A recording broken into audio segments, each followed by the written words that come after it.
Итоги акции «Лес Победы». Более 5000 новых деревьев и кустарников теперь зеленеют на территории городского округа. В мероприятии приняли участие 4000 химчан. Деревья сажали сразу на 81 городской площадке. В массовых посадках участвовал и наш телеканал. Как это было, расскажем в следующем сюжете.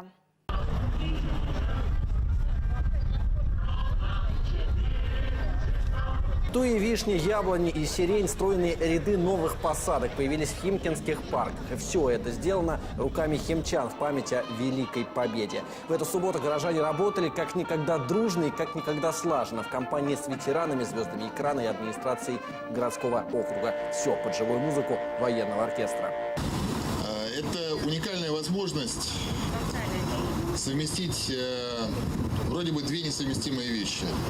Память и скорбь о потерях, гордость за страну, которая пережила такую войну и выиграла ее, и заботу о будущем. Основной площадкой стал парк Марии Рубцовой, что особенно символично, ведь именно рядом с мемориалами появилось больше всего новых деревьев. Не отставали и на других точках высадки деревьев. Самыми массовыми стали улица Маяковского и Юбилейный проспект. Лес Победы для нас не просто праздник. Это наша душа, это наша искренность. И мы сегодня вместе со всем городом высаживаем деревья в честь о тех людях, которые воевали для того, чтобы у нас было светлое будущее. В белой униформе с лопатами и лейками на посадке вышли больше 4000 человек. Пропустить Лес Победы в 2017 не смогли даже гости с самым плотным и забитым графиком. Этот день победы порохом пропах.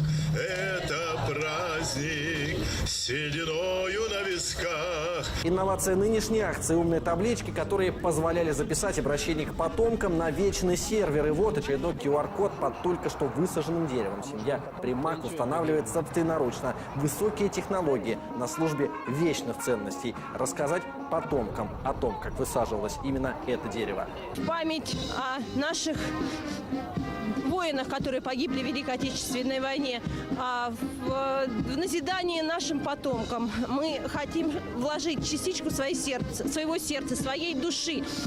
Мы очень гордимся, что являемся жителями нашего городского округа, нашего уютного, красивого города Химки. Приезжайте к нам в гости, полюбуйтесь на нашу акцию. Не всем ветеранам, конечно, по силам садовой работы возраст сказывается. Пенсионеры все больше отдыхают в тени, но пропустить акцию не могут. Слишком много связано с этим днем, и еще столько нужно рассказать подрастающему поколению. Для них в этот день честь была особой. Мы сегодня сажаем лес Подмосковья, который во время войны сыграл свою такую большую роль, что по праву может называться орудием победы. Да, он не стрелял, но этот лес заставил фашистов бояться, войти даже в него. И уже традиционно каждого участника Леса Победы после окончания садовых работ ждала кухня полевая. Закончили акцию традиционно и тоже празднично — танцами под музыку военных лет. Олег Никольский, Ирина Карпова, Максим Назаров и Александр Кудашкин. Новости Химок.